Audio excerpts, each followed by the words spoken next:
Okay. All right, going to call the meeting to order. Mr. Check's looking at his watch. The pledge? To the flag of the United States of America and to the republic for which it stands, one nation, under God, indivisible, with liberty and justice for all.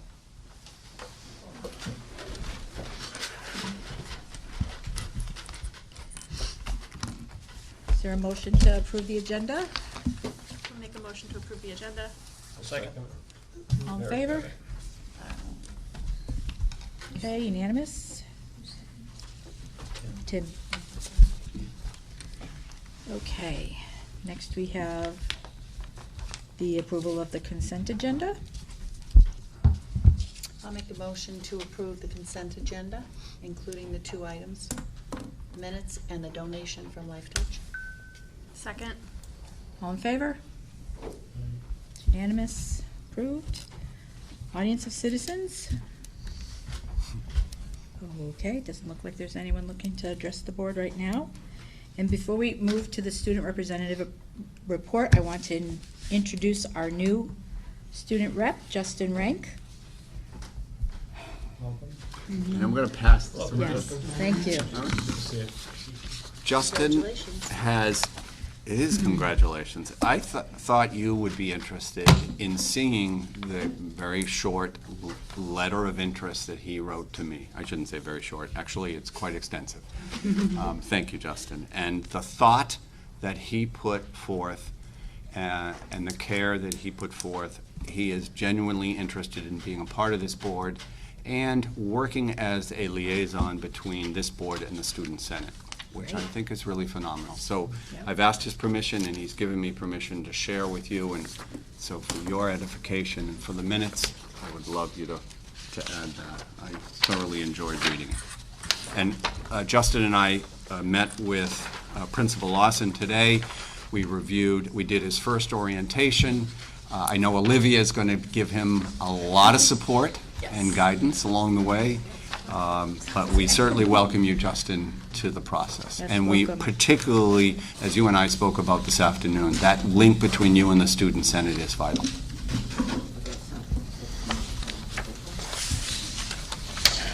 Okay, we won't ask you to report on anything tonight, Justin. Actually, I think he's ready. Oh, you are? Yeah. Okay, great. Before I begin, I'd just like to thank the board for giving myself and my classmates the opportunity to represent our school here and form that liaison, that connection that Dr. O'Reilly was talking about. So it is an honor, thank you, and I'm glad to be here, and I will be glad to be here in the future going on. Great. I'd like to start off by recapping our Welcome Back Jubilee that was held about a week or 2 ago. That was the conclusion to our School Spirit Week, and it preceded our school pep rally, which we've had in the past, but the Jubilee was a new addition this year.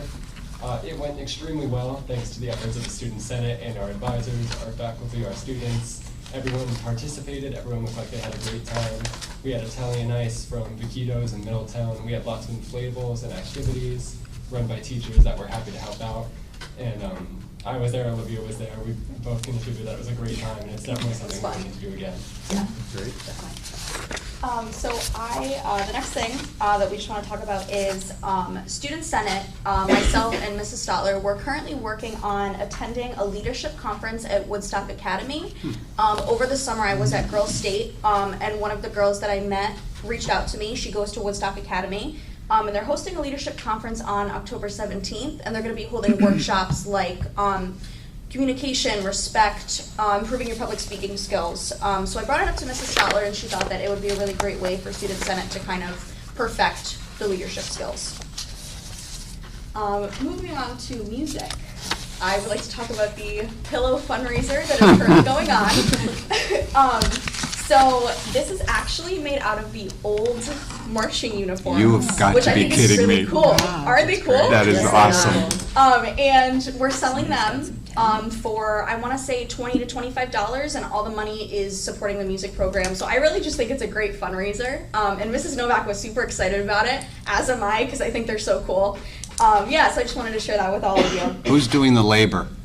Mrs. Kidd. That's And, it. and Kidd. her mother, and Yes, her mother. I yes. bought a pillow the other night. That is I awesome. own one. That is. And I think they're gonna be unique too, right? They're not gonna all look like that. No, yeah, they're there's unique different based kind of on- variations right, of that, which I think is cool. Nice. I love it. Yeah. Sold.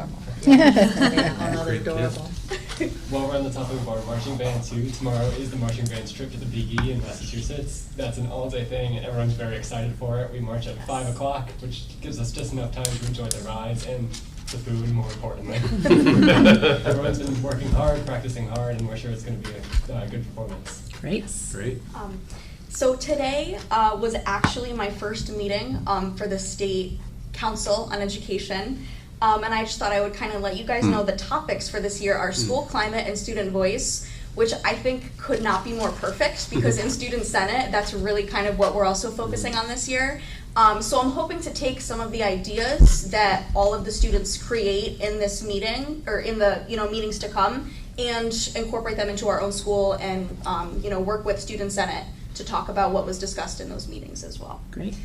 In so terms great. of sports, there's actually a boys soccer game going on right now tonight. I guess they're doing pretty well, which is good. Football won their first game. Girls soccer is currently 2-0, 2 wins, that's awesome. And the cross country team is doing great as well. And I just want to end by talking about the yearbook theme, which I'm very excited for. Hindsight 2020.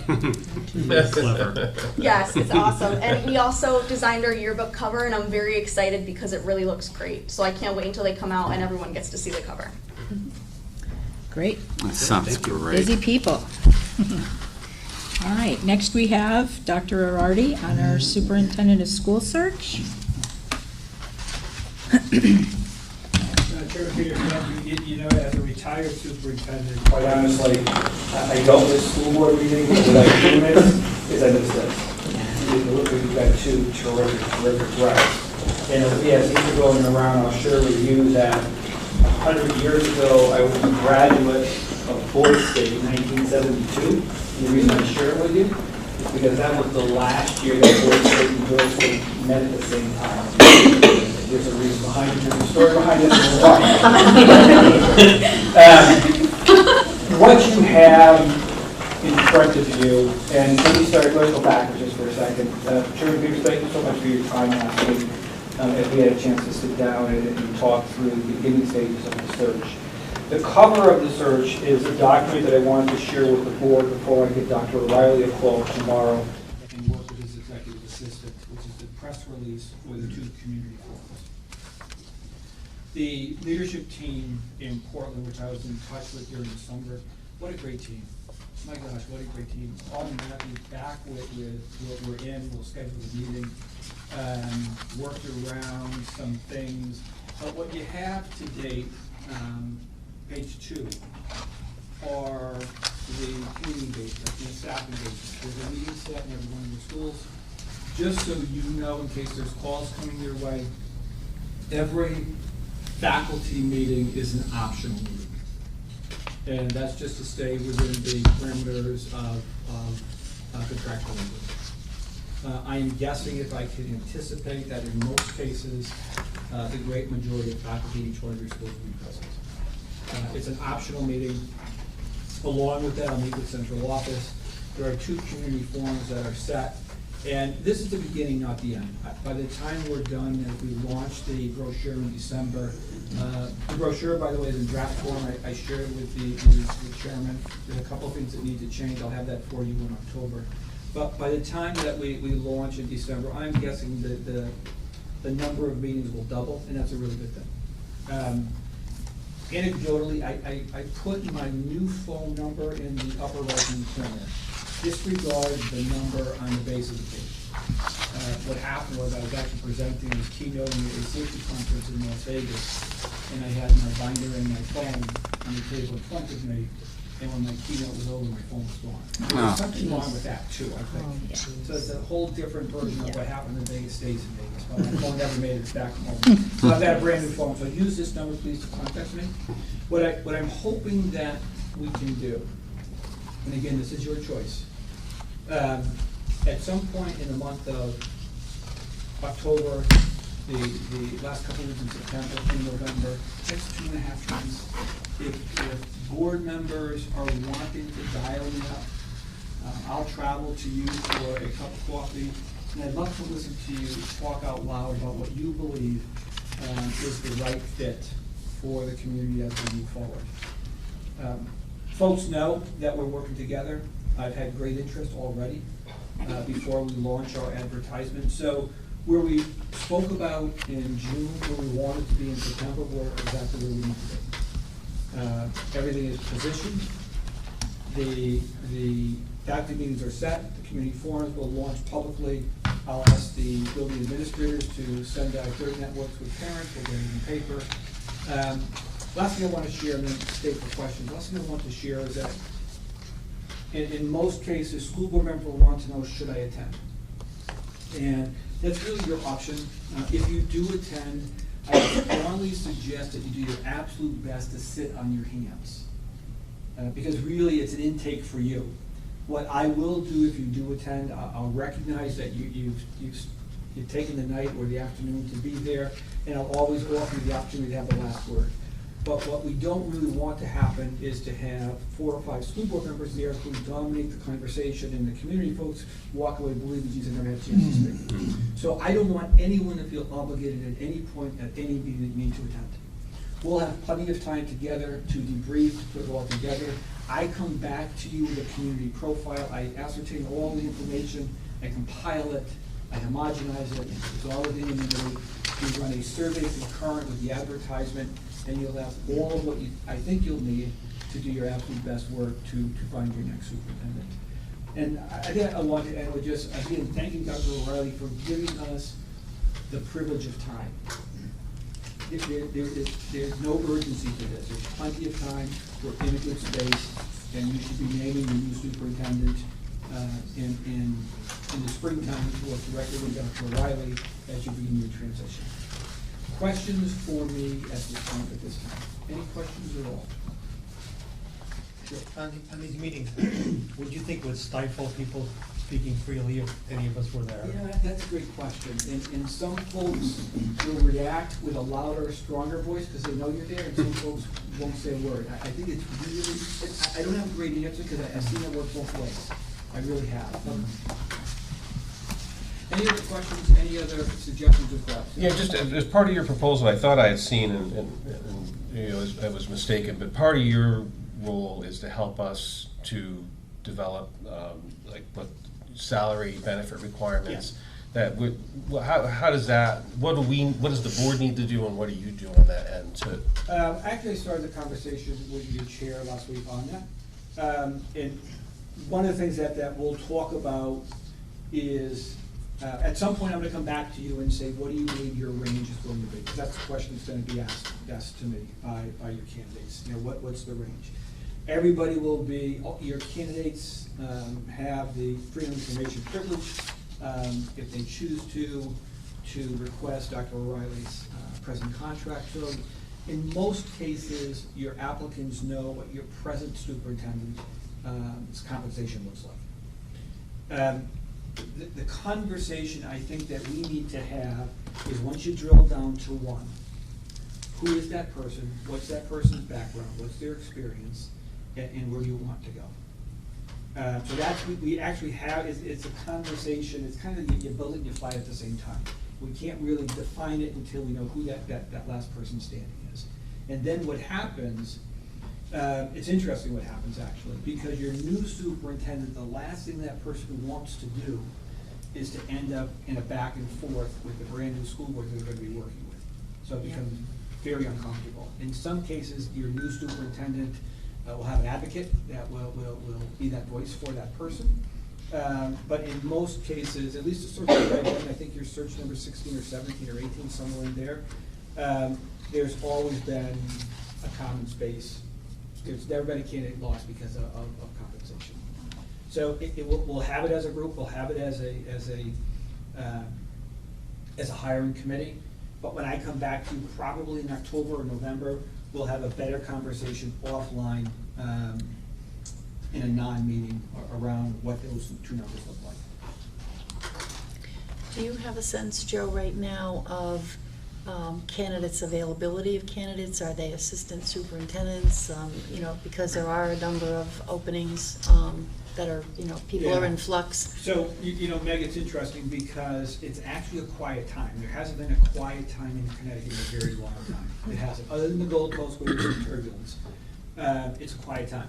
Okay. So I project that your pool of applicants will be highly regarded assistant superintendents looking for a first step. You'll have superintendents who are doing exceptional work, sitting superintendents who may be in either a regional or K-8 district looking for a pre-K-12 experience. And you will have sitting superintendents who are in a good space who want to come here. This Portland Public Schools, and I'm not putting sunshine on Dr. O'Reilly's forehead, but Portland Public Schools and the school board, you have a very good reputation with school leaders. So people want to come here. They believe that as a school board in the district that you can fit into and stay in a good space. So you're gonna have a good pool, I think you have a very sound pool of applicants. In regards to what else that I know of right now, the only other opening that I know of that will be filled on July 1, 2020 is Westport Public Schools. And then I do have one more question. In terms of longevity of superintendents. Yeah. Because we've seen any number of people over the years. What's the average length of stay, you know? Connecticut? Yeah. 3.1. Wow, okay. That's scary. Wow. You made it. You're past it. Going in the wrong direction. Yeah. You're going in the wrong direction. And do we know why? I mean, exit conversations. No, you can't answer that question. Yeah, well. You make it's interesting because the role, Dr. O'Reilly's role changed in social media. Yeah. And that's a whole additional full-time job. And what I find fascinating, I sit on some national seats, I see people in Connecticut. I find highly regarded school leaders leaving the superintendency and wanting to reconnect the kids back into the high school, middle school, or Okay. the sunshine gets pretty warm, and that's the reason. Yeah, agreed. All right, So thank you. just a question, in terms of a hiring committee meeting, we already voted and the Board of Ed is the hiring committee at this Right. point. Do we have to notice those meetings? No, that's the reason why Okay. you move that action. Okay. What you'll consider down the road, if you choose to, you want other voices on that committee as advisory to you. Yep. But you've got months to have that conversation. Okay.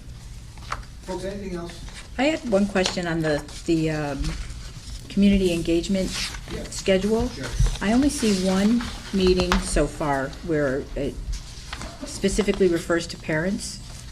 It's a September 30th meeting with the Parent Advisory Committee at the high school. Yeah, and parents, what will happen is that I'll work with administrators who will work with their PTA leaders, and we're going to get the parent voice at the community forums.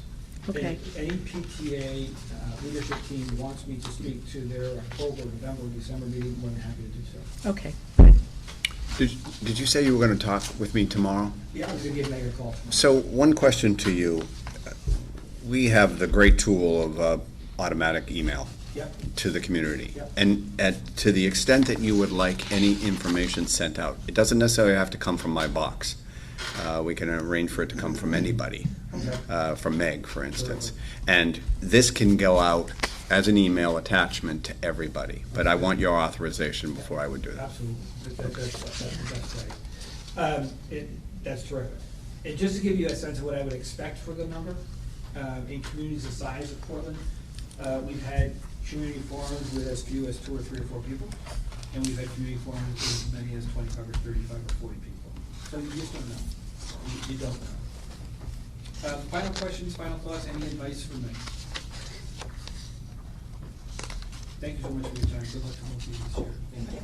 Thank you. Thank you, Joe. Thanks, Joe.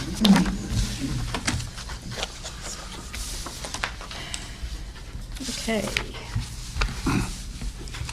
Communication and updates, Mr. Superintendent. All right, I have several, actually, before we get to what's written on the agenda. One, and I see Lauren here. Lauren Christensen reached out to me. I don't know if she reached out to board members, but I know there was some discussion among board members relative to her thoughts regarding our current open house situation and whether or not children are a part of that process. So Lauren and I have had a conversation, a phone conversation relative to those concerns.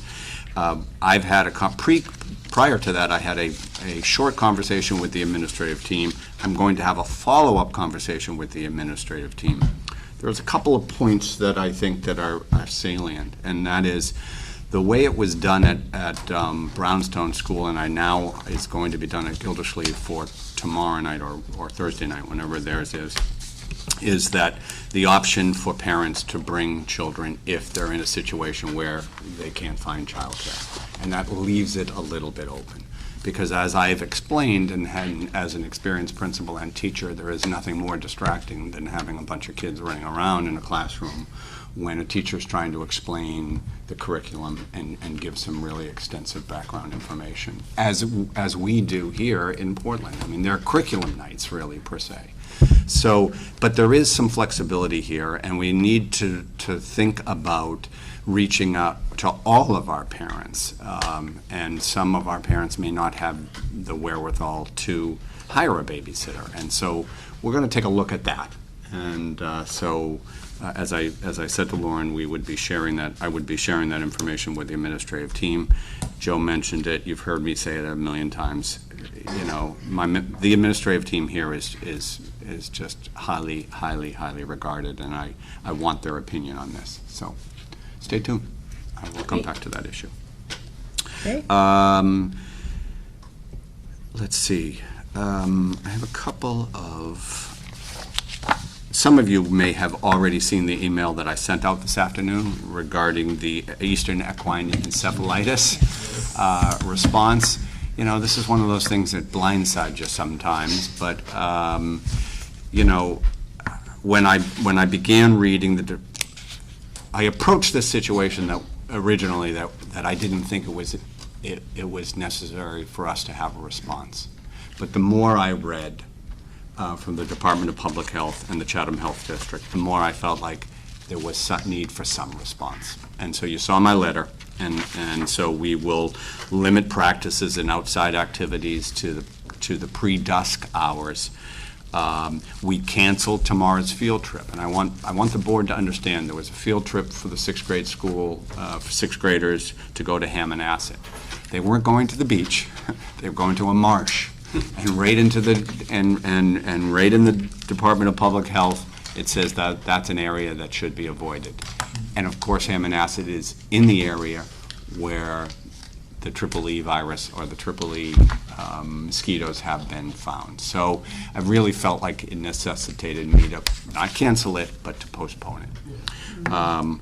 So we'll continue to monitor this. We don't have control of our away games. We can take our kids out of the games, but that wouldn't be a popular action to do. And so, for instance, football on Thursday night, if we don't have an alternative, we may still do that event. I'm not going to pull our football players off the field on Thursday night, but I will continue to monitor this, as I know all superintendent schools are. Any questions about that letter? Yes. Well, just two things. Are we advising people to spray themselves with like the DEET, like they say on TV? I'm not advising them. Okay. I'm saying, I quoted the Department of Public Health, and so that, yeah. Athletics department sent that. Yeah. So. Did they? Yeah, Chris. They did? Okay. Chris, Sarah, you guys must have got it. It was just something went out that it reminded everybody of the procedures that all the kids should be carrying, you know, deep Yeah. quality spray. They should be applying it first if they sweat, which of course they're going to sweat. They should apply it again. And they had a whole list of recommendations for students. Well, the Chatham Health District actually says EPA registered insect repellent with one of the following active ingredients, DEET. Yeah. So I didn't want to go that far. I don't want to prescribe what people should be spraying with. I personally don't like to use insect repellent. So that's my personal. I didn't want to go that far. So. But athletics put it out for the students. Yes. So. Okay, It's all right. It's out there. it's out there. Yeah. Any other, so what was your second question, Dave? Do we do any spraying? No. You mean on our fields? Not that I know of. Because all the commercials, or not commercials, all the newscasts show some districts or some places doing Yeah. spray. No, we don't. Okay. Yeah. Secondly, somewhat related topic, in that you've heard, again in the news, the discussions and talk about the vaccination of children, school-age children, and the vaccination rate in each school in the state of Connecticut. I know our rates are above the state, they're below the state norm. Is that the way to say it? Below? We're good. We're good. So what's So the except norm? 95% is the regulation, and we're at 97% So we're above. vaccinated. So it depends on how you look at it, how you say it, but,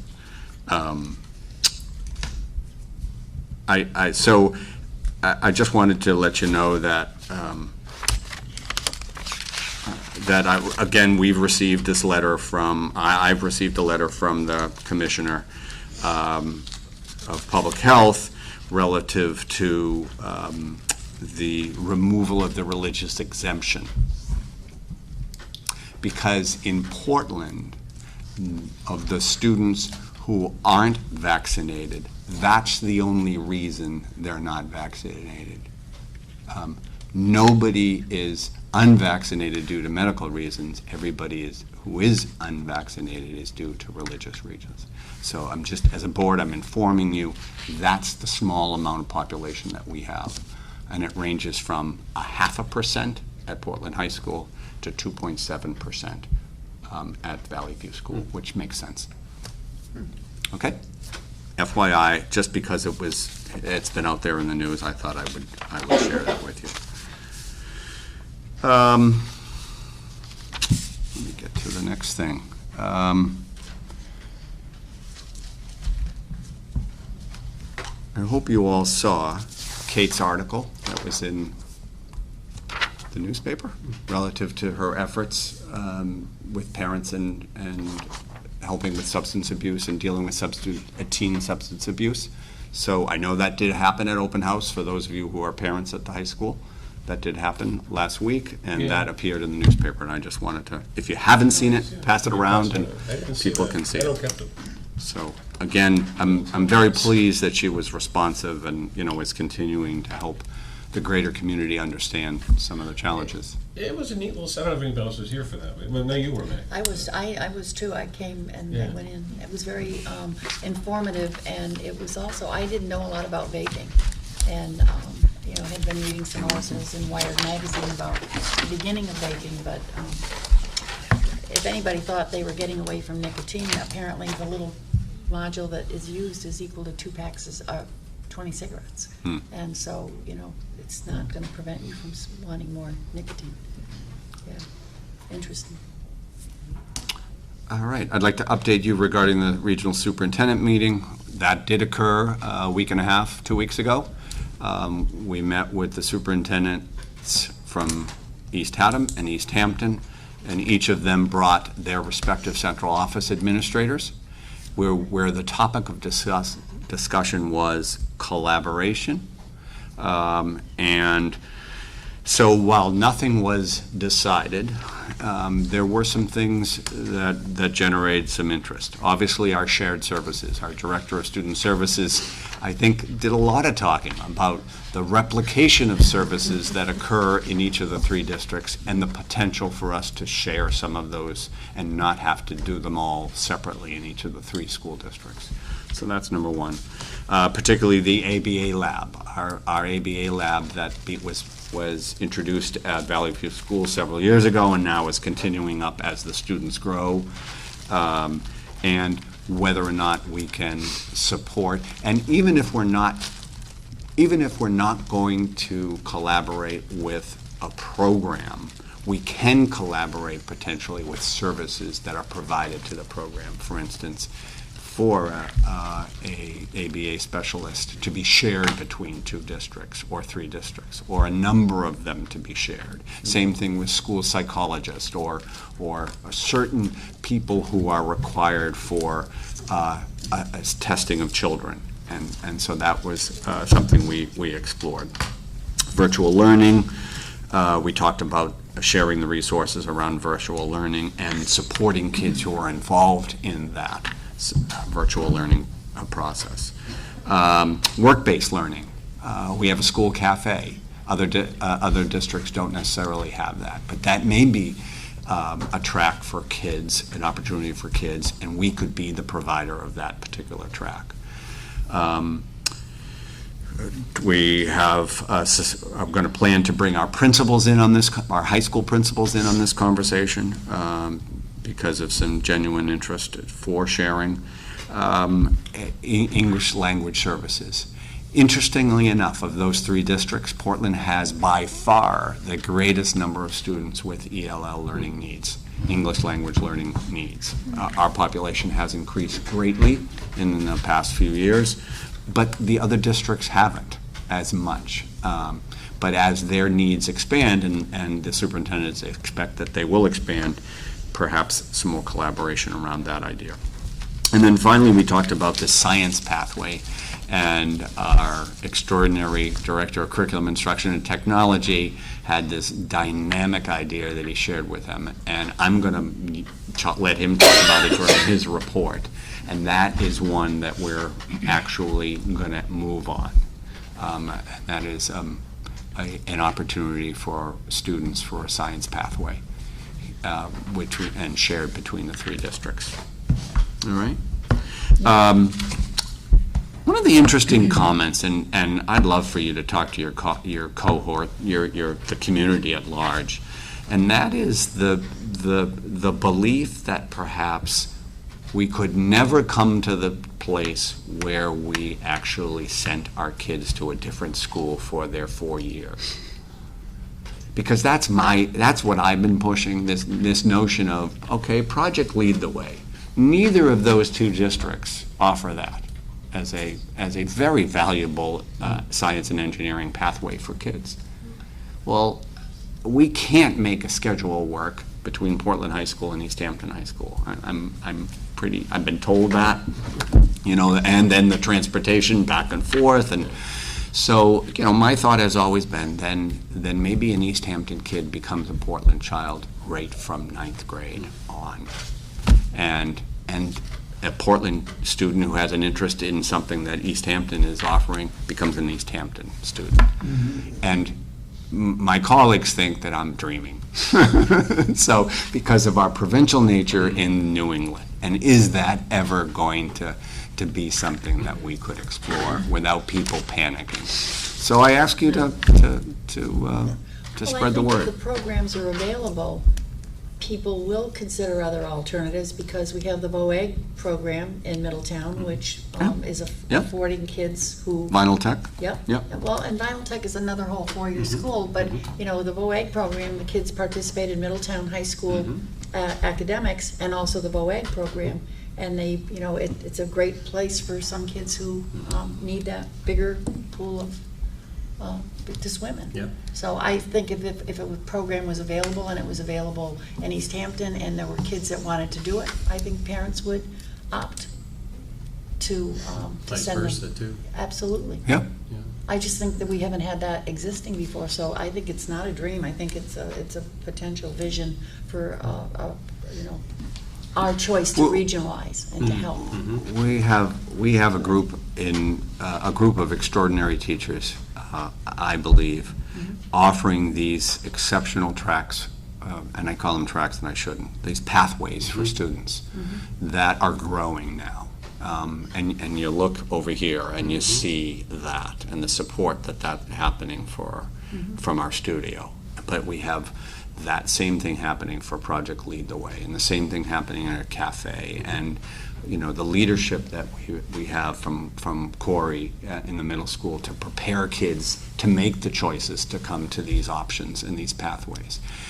I would love to share that. I think that is a possible larger picture for us regionally. You know, we keep hearing of all this regionalization, but regionally, could we share our resources and offer our exceptional pathways that we have for kids? So, I don't think I'll be moving that one, but I think it is something to pursue. Yeah, no, I do. Director of Curriculum, no, before that, CEA Portland Extracurriculum Stipend Schedule. So I think you've received a list of the revised stipend schedule, right? Yep. And as I said in my weekend update to you,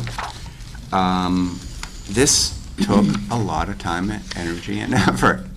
And the framework is now, I think, helps us now go forth with changes that may come about, because teachers have other interests and they want to have different clubs, or they want to expand based on student interest. They want to expand some very interesting opportunities for kids. So you can see we've tiered them, and we have then adjusted the rates of pay. And this is a true example of collaboration.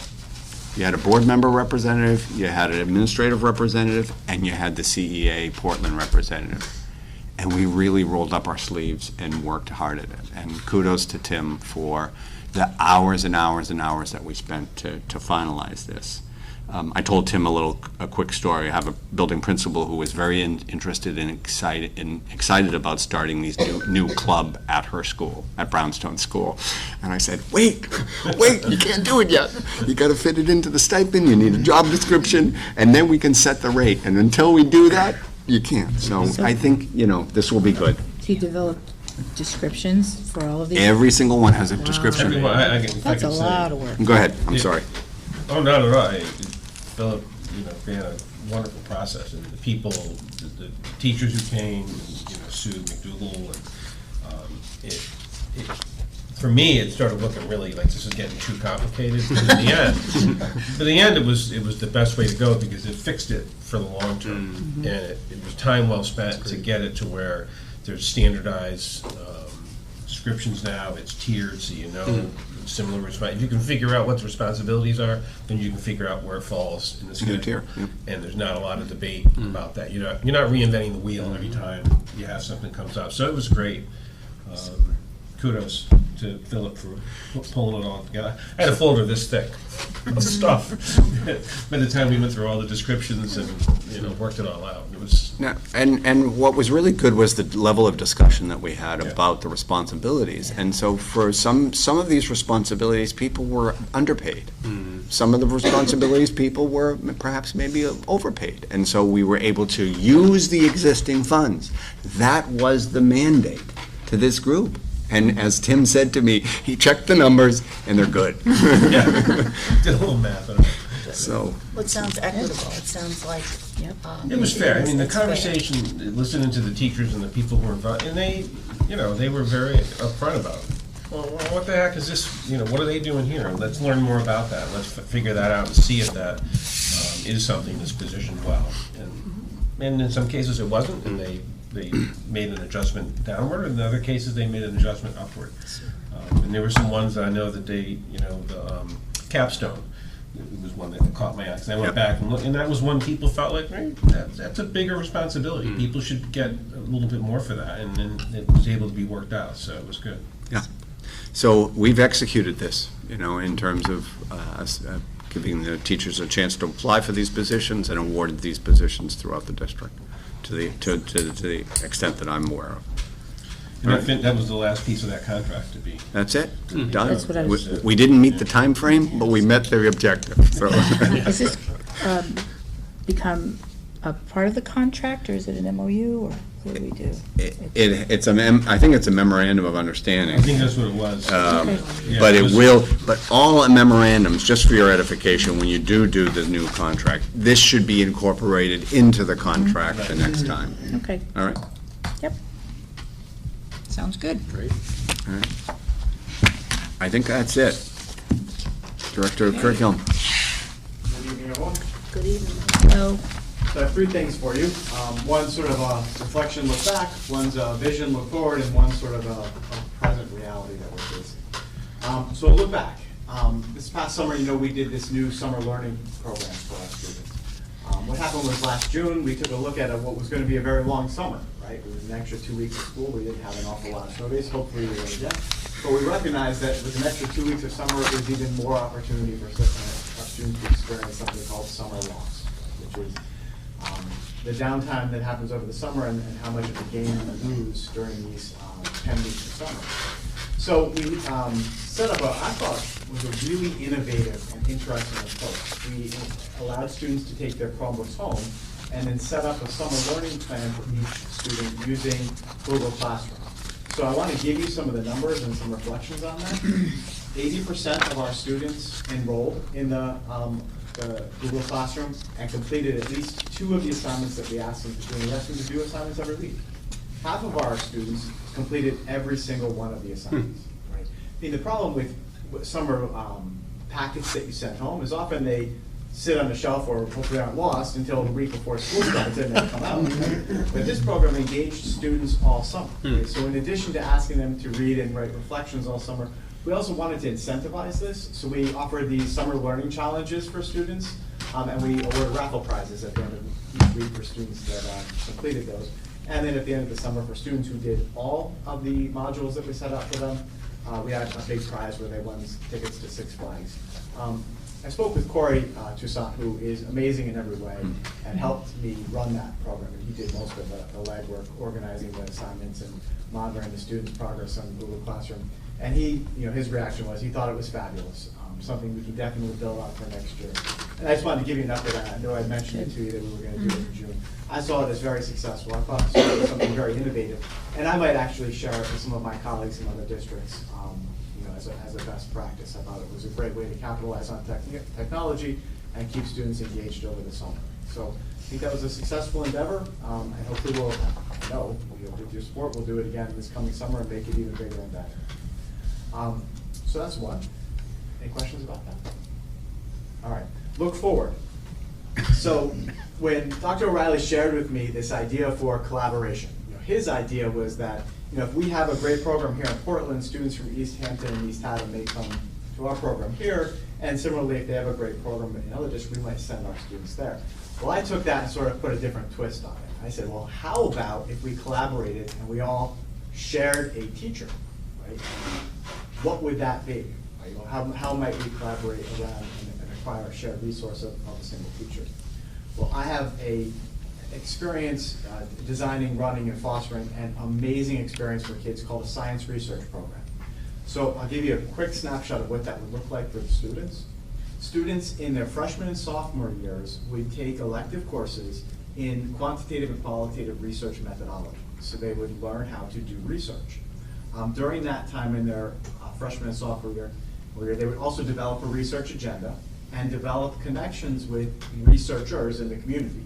Think Wesleyan, right? So students would develop a research agenda, study research methodology, quantitative and qualitative, and develop relationships with researchers, whether it's at Sikorsky or Wesleyan or Yale or any of the other amazing universities that we have in the state. In their junior and senior year, they would then begin authentic science research. Right? So they would literally conduct their own research, in some cases in tandem with researchers at places like Wesleyan University. The outcomes of that research would be shared at competitions like the Intel Prize Award and other state and regional science fairs.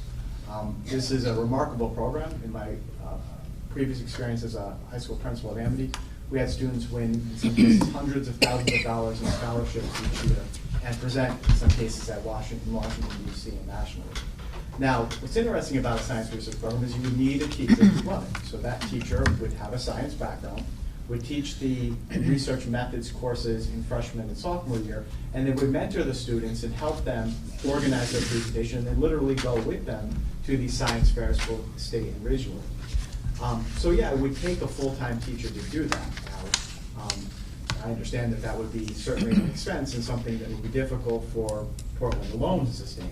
But if we shared that teacher with East Hampton and East Haddam, and each contributed to 1/3 of that teacher's salary, And then that teacher capitalized on an online blended learning environment to teach the research methods courses in freshman and sophomore year, and then visited the 3 high schools to collaborate with the students in their junior and senior years and develop the relationships with professionals in the research community. I think this would be a great opportunity for us to start these collaborations with the surrounding districts. So I've reached out to a friend of mine, her name is Deborah Day. She's now the STEM Outreach Coordinator at Smith College. She's going to come down and meet with us during the first week of October, and the superintendents, and I'm going to do my best sales pitch and see if we can get this off the ground. I think it will, I'll throw a number out there. If each district invested $30,000, that would be enough to hire a teacher to begin this program, and I can promise you if we got it going, it would be absolutely spectacular. A great opportunity for our students who love science. So, wish me luck. Yeah. I'll keep you posted. I'll do my best sales job. So that's looking ahead, that's the future. Now for the present. I'm sure if you haven't, you may have heard news reports about the experience of one of our neighboring districts, Wolcott, and the ransomware attack. This past week, the tech team and I attended a cybersecurity conference, and it just about scared the pants off. So the threats that we face in this world of cybersecurity are here now, and they are real. We are hearing that every day, on average, any municipal organization or board of education or hospital or bank can experience upwards of 200 attacks a day. Now, most of these are thwarted by your firewalls, but the criminals are savvy enough to program their viruses to continue to attack until they figure a way in. So you're under constant siege. Right? This is something that has to have our attention. I'm working with Dr. O'Reilly to try to find a vendor that can come in and do a threat analysis for us. They can probe our systems, let us know what our vulnerabilities are. We have a very good firewall, but how good is it? What are the weaknesses we might experience? So certainly we're going to do our best to hopefully find somebody who will do that. What I've seen for pricing isn't overly expensive, but there is somebody that can come in and test us. Right? And one of the things they're also doing, this is my new vocabulary word, is called white hat phishing. Have you ever heard of this? No. Right, so one of the largest weaknesses that we face is not necessarily the strength of the firewall, but our users clicking the wrong things and allowing the wrong people in, knowingly or unknowingly. In most cases, this can be unknowingly. Right? Click this link, you want $1 million. Right? So this white hat phishing will help us identify folks who might be prone to click these links, and then provide them some professional development and some insight into why it's bad to just click the first thing. So we're gonna be very assertive this year. I've made it a mission and a goal for the technology department to make sure we tighten up our cybersecurity practices and do everything we can to keep our very expensive hardware and very important data safe and secure from everybody. You might have some malicious ideas in mind. I'll certainly keep you informed of the progress there, and don't click on anything unless we absolutely know that it's Thanks, Charles. Thank you. Student services. Good evening, everybody. Hello. So we have some updates for you around our student population. We had a lot of flurry of activity through the month of August, even into September, with several new students coming in requiring student services support through Open Choice, as well as brand new folks moving into the towns.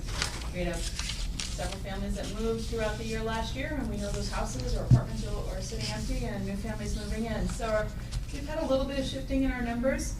Our total students with special education needs is at 190. That's up a few from 182 is where we ended the year last year. 11 are outplaced, which is the same as last year. 4 are in magnet schools. 170 are in district, and we now have 5 students in transition.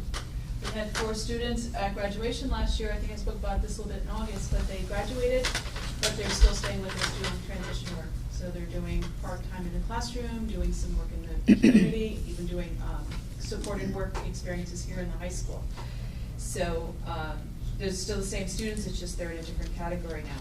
We also have 90 students with 504 plans, and that's our numbers, and I will tell you the dust is still settling. We still have, we still have some kids that parents registered them, didn't say they were special education, but we find out that they have an IEP. So we're still making sure all those parts match together. And so we'll give you, we'll go back to give you a monthly update on those numbers. Staffing update, last time we met, we talked about adding the 4 paraprofessionals to our realm to meet programming needs, both for one-on-one and program support. So we have staffed everything for our teachers with the exception of a long-term substitute for our maternity leave at the high school. And we're in the process, we think we found a good candidate this afternoon, and we're hoping to fill that very quickly. We had a last-minute resignation in special education that kind of caused a little bit of a flurry as well. We're still down by 2 paraprofessionals just because we haven't found the right candidates for those last 2 openings. So we continue to look and meet on those.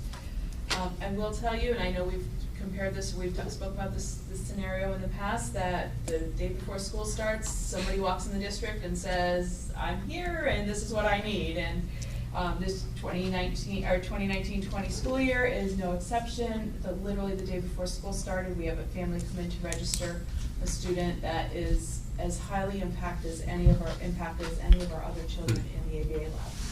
So that's a position we weren't counting on. We didn't have staff by a paraprofessional, and we're probably going to have to staff that as we get to know the student. So he's acclimating in, and things look okay, but it's requiring that extra staff member. So I know, Dave, you had asked me last month about how we compare to other districts for paraprofessional staffing percentages. And it started out a quick search, and I'm meeting with my colleagues and around in the neighboring towns. And so we're actually putting together a more in-depth report. So as soon as I have that finished, I'll share with you. But it includes not just the number of paras that are engaged by the district, it also includes the number of special ed students, and then also alternative programming, and then also the number of special ed students that are outplaced that are not taking care of the district. So it's turning out to be quite a neat summary of really looking at where things go. Wouldn't teachers factor into that as well? Yes, the number of special ed teachers in the district, yes. Yeah, because that's important. Sometimes a district might trade off and they'll hire an extra special ed teacher instead of having 2 or 3 paras. Right. So it's that. So it's really been helpful because it's making us take a look at not just our practices here in Portland, but some of our neighboring towns as well. So as I pull that together, I'll have that information for you. Same thing with if we have to add this extra para into the new student. Stephanie and I have been looking at our numbers. We've had a couple of students move out of district that had some high cost outplacement charges. So we'll by the next meeting, Stephanie will have that information to do the cost comparison. So we're going up in one area, down in a couple of other areas. All of our alternative programs are up and running very successfully. The ABA lab at Valley View. If you go to open house at Gildersleeve on Thursday night, you'll hear about the ABA and self-contained programming that's being organized by Amy Raines, one of our new veteran teacher, but new special ed teacher.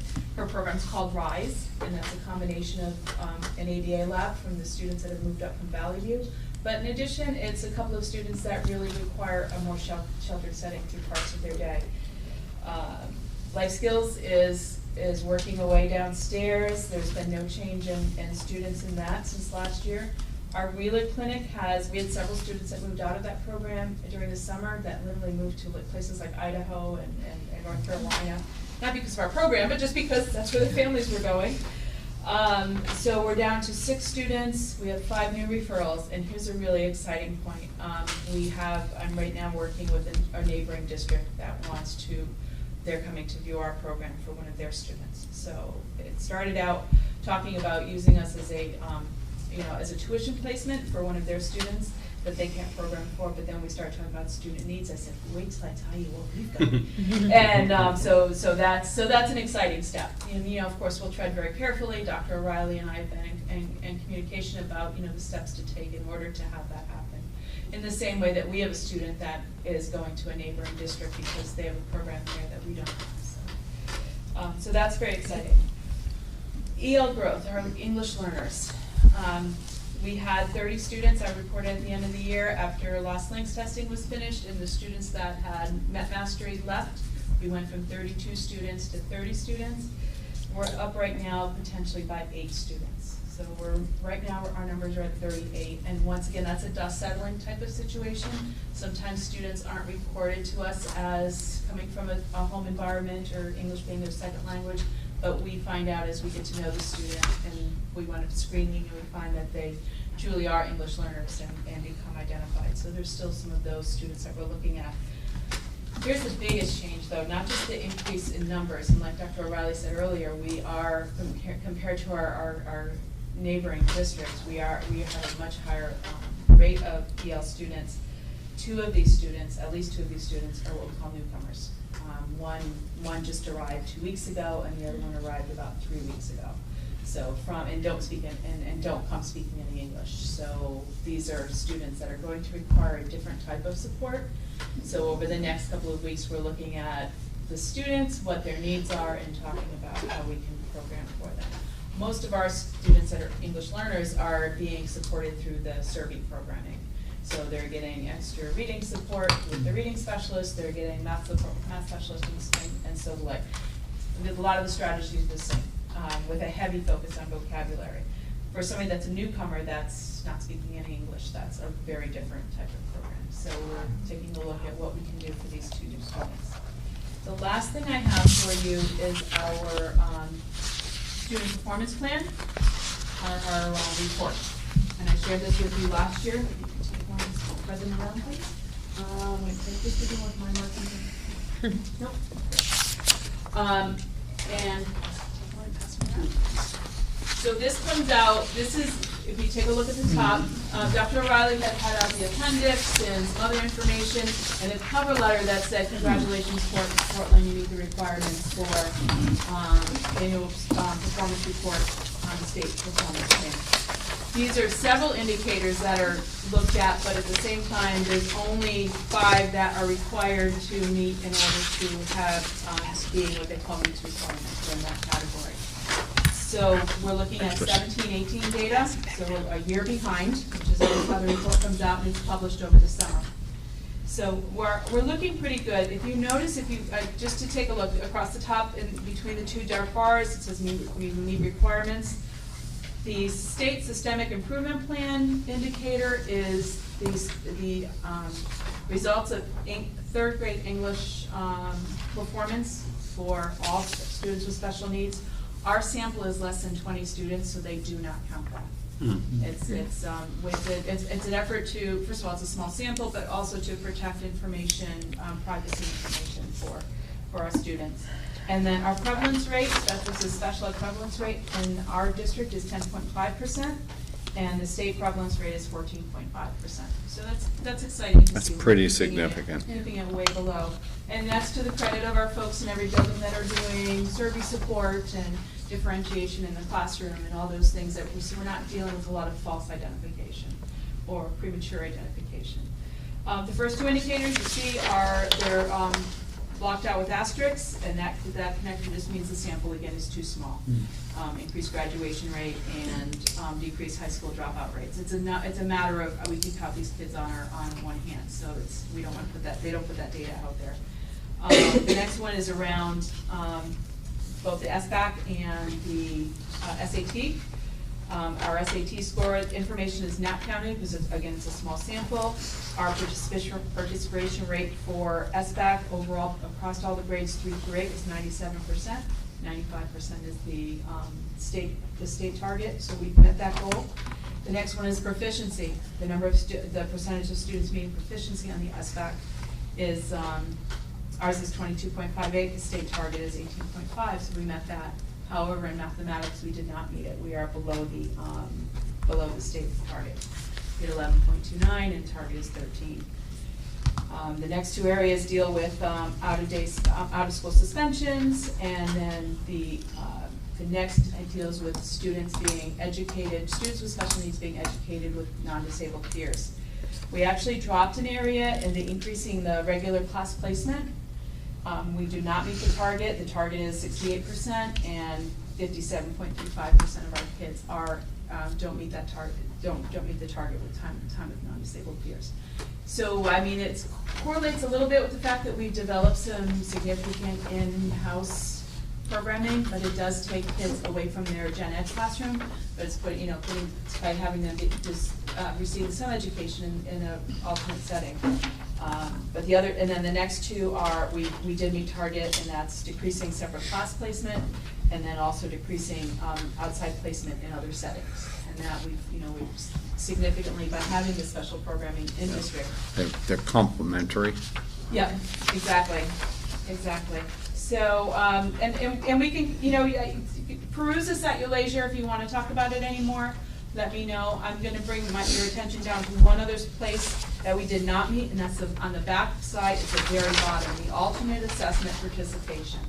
This is brand new, and I know I've spoken with the board several times about the fact that we cannot exclude but 1% of our special ed population from standardized testing. It used to be a lot more students with significant needs would be able to be excluded. Now we are allowed to have 1% of our special ed population excluded. In a small district like that, we're talking, we had 5 kids excluded. Those were kids that took the Connecticut alternative assessment, either for grades 3 through 8 or high school. 5 kids was too much, and we actually have to decrease it by 3 students in order to meet the standard. Tomorrow during the day, Nancy and I are traveling up to the state meeting. It's a special ed back to school event where we meet with Brian Klimwitz as the bureau chief. And that's where we get all the really new cool information and what's going to make us crazy for the next 12 months. And one of those things that they're going to discuss at length is going to be what districts need to do with this issue of having too many students being excluded from the SBAC or the SAT. So more to follow. I'll share that information as we move on. But if you look at this and you have any questions, you want to go over it with me, or you want me to have other questions you want answered, just let me know. Just one question. For when we don't meet targets in these areas, are there dollars tied to this? At some point that we Good get question. dinged for that? So there's not dollars. I'm not going to get my hand slapped. Dr. O'Reilly is going to exit very successfully in June. First of all, there's only certain indicators that you have to meet in order to get the category meets requirements. Right. So we're good there. The areas that we don't meet are areas that we will work on, but it's not something that we have It's to. not tied. There's no No, it's penalty not like involved we for would that, other qualify than for funding or failing, anything yeah. like that. Yeah. No. So it's things, for us as administrators, it gives us good food for thought. And, Right. the math, the not meeting, the students meeting proficiency in math is not a surprise when we've looked at our student data. There's some significant needs. A big driving force behind Dr. Britton's push for a comprehensive curriculum, Right. more time for students in the gen ed classrooms versus pull-out, things Right. like that. So, Right. but yes, and so other than that, it's not tied to funding or anything like that. Thank you. Any other questions? I do have 2 questions. Languages that we're seeing with ELL students, mostly Spanish, but are there other languages that we're finding that? There was one language I had to look up because I didn't know where it came from. Okay. Last year it was Urdu, and I had to learn where Urdu came from. Right, Arabic. The one this year, I don't remember what it was. I know it comes out of Africa. It's a dialect coming out of the Nigeria area. Okay. So but it's one family. Mhm. We have some families that only speak Portuguese. So we've had some changes, but predominantly, I'd say probably 60 to 70% is still Spanish. Still Spanish, okay.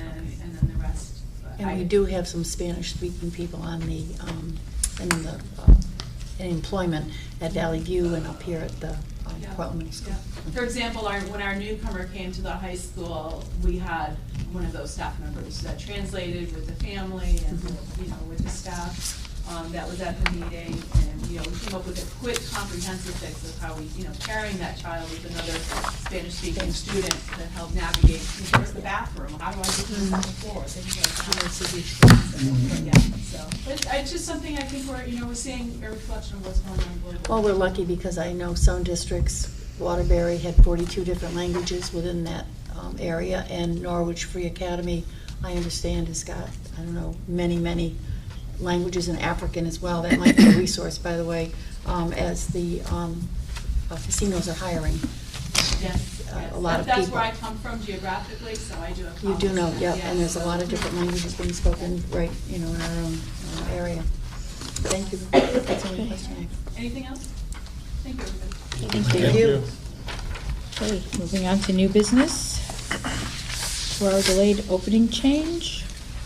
So, as I explained in my narrative, the March 25th current 2-hour delayed opening conflicts with the school day SAT, and the high school principal has asked us to reconsider moving that, and the recommended date is the Wednesday before, March 18th. I don't really like to make these changes to the calendar, but I don't think we have a choice.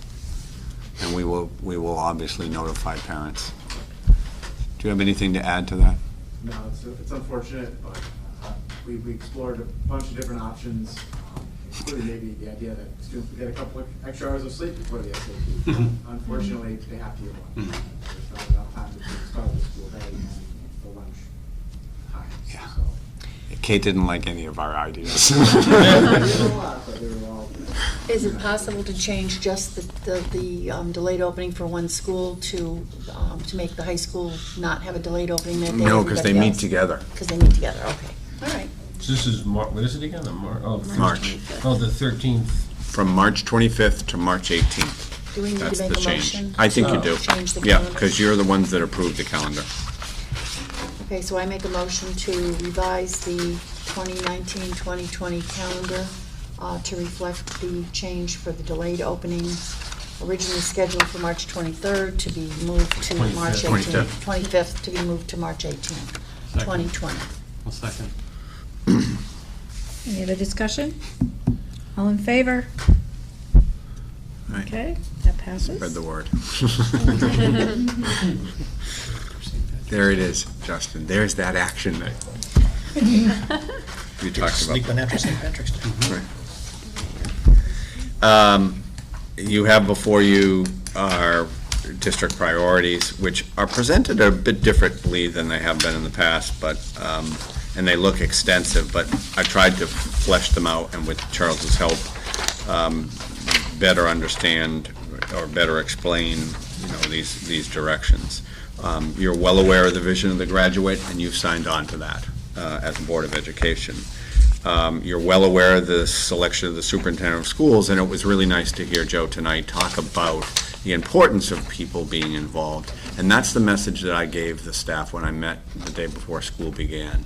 Be engaged and involved in this process. Your voice needs to be heard. And so that's with the staff, and I feel the same way about the community, but I think you as a board and we as a team have to promote that. And so that has become goal number 2. And then goal number 3, or the third goal, is those aligning student objectives. We now have a well-written, in my opinion, well-articulated assessment calendar that spans kindergarten, pre-kindergarten, through our kindergarten through 12th grade. We now have developed these assessments for kids, and we now should use these assessments in a K-12 continuum means for, in a continuum for the means of assessing students' progress and teachers' ability to meet these student growth needs. And so we really want to work more around this very valuable student data, and helping our teachers and helping ourselves as administrators better understand how we use this data to improve student learning. So that's what the aligning student learning objective is. And then those objectives are broken into 4 categories, so that we really have identified all of our students as students who need to show a year's worth of growth from year to year, at least a year's worth of growth. Charles, I don't know if you want to add anything to the aligning student objectives one. The only thing I'd add is that in years past, there have been oftentimes as many different student learning objectives as there are teachers setting. Mm-hmm. So we've had in some cases many different ones. This is kind of pulling this all together, much like we desire to have an aligned curriculum. Now we desire to have an aligned methodology. methodology through which we can determine the efficacy of that curriculum, which shows up in student performance data of all different types. So I think this is our first step towards creating alignment not only between our curriculum and instruction, but also now bringing assessment into the equation. It's definitely going to be new. It's something we're working really hard on because eventually underneath those student learning objectives are going to be where the rubber actually hits the road, which are called indicators of academic growth and development.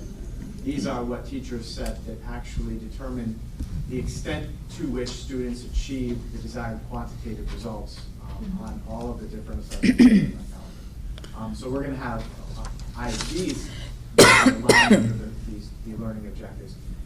It's going to be a process. I think it's going to be messy in year one, but I think we'll definitely get better in years to come. Yeah, people often talk about this growth in skills relative to year, making a year's worth of growth, and we can't do that for every kid. And we're well aware of the challenges that we have with students who have learning needs and have a difficult time with our general curriculum. But as I said to the administrative team, which parent wants to hear that we're going to accept less than 1 year's worth of growth? And that's the way I want to look at it as a district. We know that every child will not make that particular growth, but we're going to push for that growth and expect that growth and do everything that we can to make that growth for every kid. And that's why it's important to articulate it in this manner. Everybody is a little bit nervous, as Charles hints, and I think we've got to work through this. You saw our report card for special education. Mm-hmm. We know we have to make some gains with students with special needs. And those are the kids that if we only make 3/4 a year worth of growth for a student with special needs in 3rd grade, and then we do that again in 4th grade, and we do that again in 5th grade, and we do that again in 6th grade, do the math, folks. And so this is why we have to be able to say, we expect a full year's of growth. They're not going to be the same type of growth as every kid, but we expect a full year's worth of growth. And that's really the muscle behind that. Isn't that contradictory to aligning to the curriculum where we say on the report cards a student is going to be able to count from 1 to 100 by the end of the year? Right. And that would be 1 year's growth.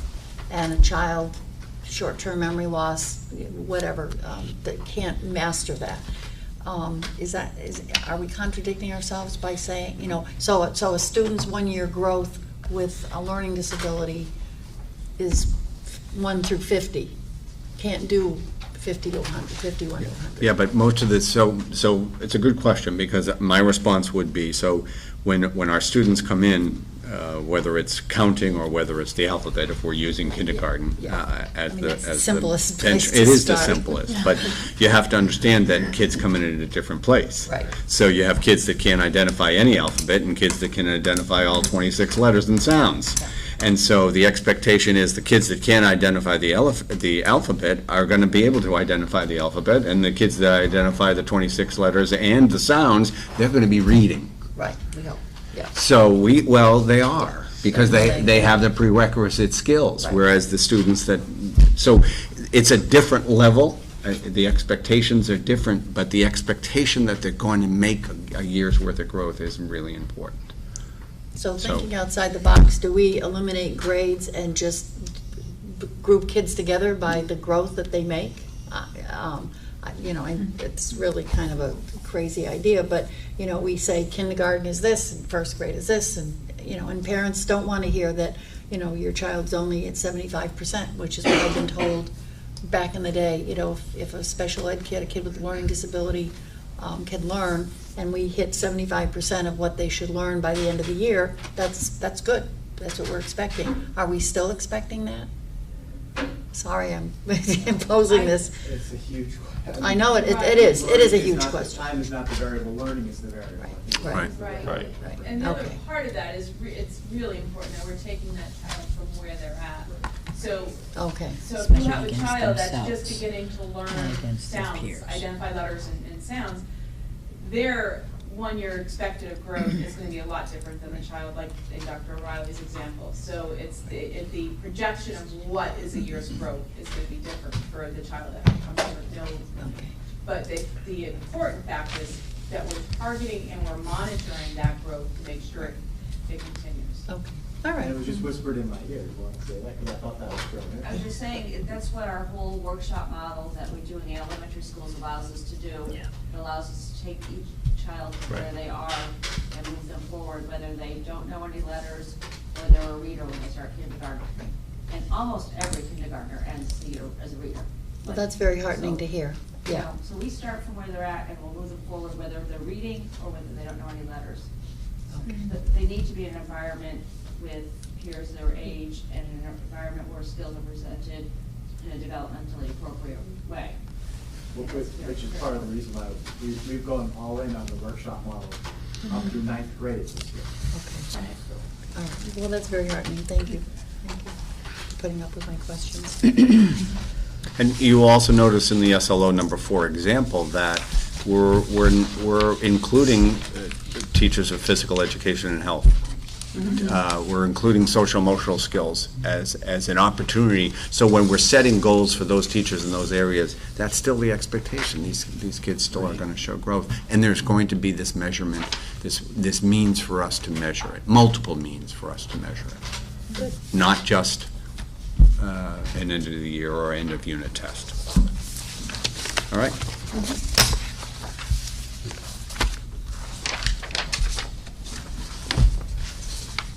Require any kind of vote. You know what?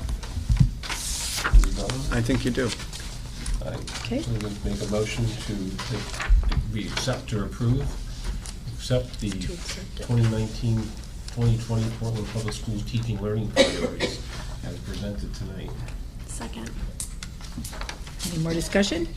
I just think it's a wonderful, you're right, it's very different than the model you used before, but I think it's succinct and it's very functional and it's very well presented. I would say the same. Agreed. Any other comments? Can I just recap? You made a motion to accept The 2019-2020 Portland Public Schools teaching and learning. Priorities. as presented. You have them. I seconded. Okay. All in favor? It's unanimous. Great. Old business, we have Dr. O'Reilly's evaluation that we'll discuss in executive session. And committee reports. Curriculum? I was not able to attend the last meeting. Yeah, unfortunately, I wasn't either. Talk about priorities. Yep. Policy. Policy met tonight after a hiatus, and we. Well deserved. Come on. But we determined that we're not as far behind as we thought. We had two policies that were left over from the spring, and we are working on those, and some will be presented at the next board meeting. We also dove into the CABE update from April, and we'll work on July at the next policy meeting. And happily, Meg Wright did an amazing job of comparing the CABE recap of all the changes to all the policies from 0 to 999,000. She actually went through, and we fare very, very well with most of our policies having been updated no later than the summer and no earlier than 2017. And she did an amazing job of cross-referencing. She really did. Where we Really did. have combined a couple of policies that were very similar, and so we've done, and I have to say Dr. O'Reilly has done an amazing job of keeping us on task. I inherited it from Andrea Alfano, and we have completed all of them, and now we just have CABE updates, and hopefully the legislature will not legislate and we'll not have too many more changes coming at us that are significant, but we've done an amazing job. Mr. Tripp was a part of that process, And that's right, Mr. I Tripp will was note. as well. So That's you right. should feel good about, I think the work that Meg did to do that cross reference, Yeah. that all these CABE requirements have been met now and are all That's updated. great. So thanks for your Good help as job. well. I mean, we went from, some of them were like 1997, and some of them were maybe in the 70s. Mm-hmm. couple. They were old, so we're good. We're in good stead with that.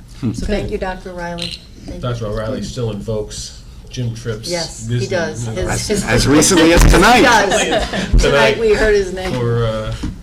But yeah, it's been a great process, and Yeah, and Tim too, yeah, and Chris has been on the committee, Yeah. and Don Davis. So we have, and we can consult with Rebecca from time to time when it's really legal kinds of things.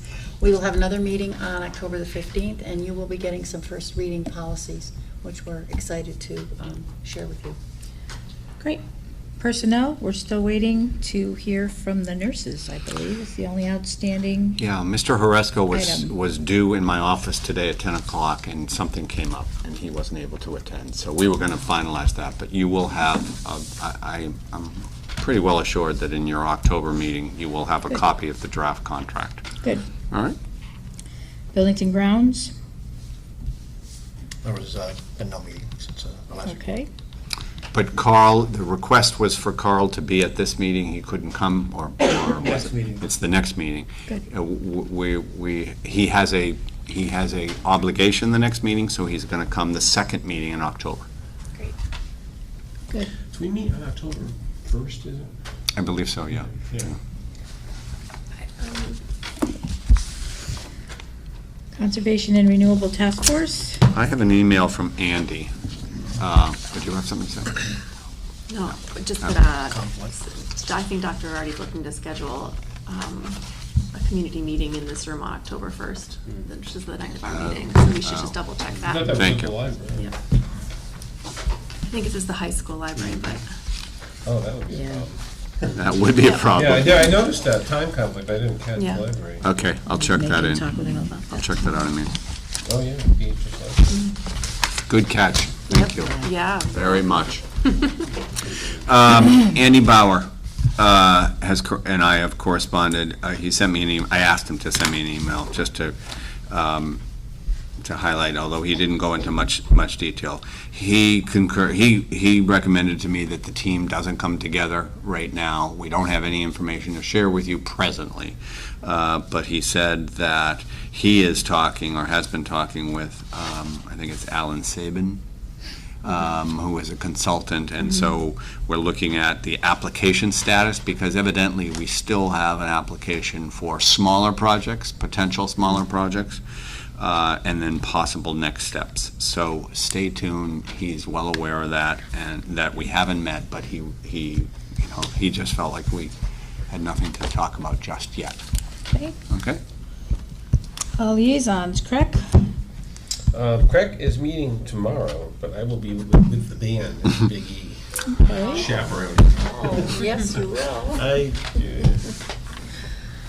That's annually, there's that same, they always meet on the Big E Connecticut Day for some reason. Just make sure you're back by dusk. Yes. Yeah. Board of Selectmen liaison, Meeting tomorrow. okay. Audience of citizens? Anybody like to address the board? No? Okay. Member comments? Well, my goal is to go to all the open houses, to actually She's experience amazing. what's going on in the schools, and to see parents and kids, and not so much the kids at the elementary schools, but I have been to 4. I will be to Gildersleeve on Thursday.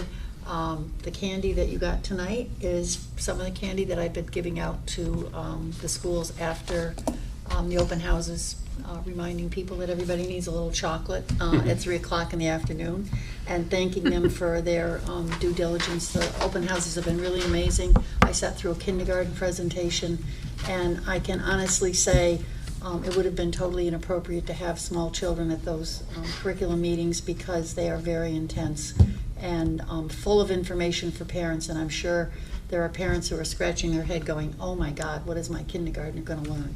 And how am I ever going to keep up with it? So I've been very impressed with the fact that all the principals have talked about the vision of this graduate. They've talked about the superintendent search, so parents are already hearing that. And the climate and the culture of the school seems wonderful. Kindness, mindfulness, character development, and great curriculum. So I've been very happy with what I've seen. And I want to say on a happy note that the change in the library personnel here at the high school is going to be amazing. I sat with Mrs. Millard last night, and she's got great ideas about the middle school and high school library program, so that's impressive. I did meet with Kid Governor on Saturday at the Russell Library. I've been very busy. She's an impressive young woman, and she will be friends with kids here at Portland, and she may even come and help start a gay-straight alliance with some of the students that have some interest here at the high school and middle school. Great. So, yeah, that's it. Okay, is there a motion? Did you have something you want to add? Make sure you take this candy with you because it doesn't meet your food. Well, it doesn't, and, next time, and when you get the So, wellness get it out of this policy, room. when you get the wellness policy, it'll be granola bars. But, anyway. Okay. All kidding aside. Is there a motion for us to go into executive session and invite Dr. O'Reilly to join us? I'll make a motion to invite Dr. O'Reilly into executive session to review the superintendent's evaluation.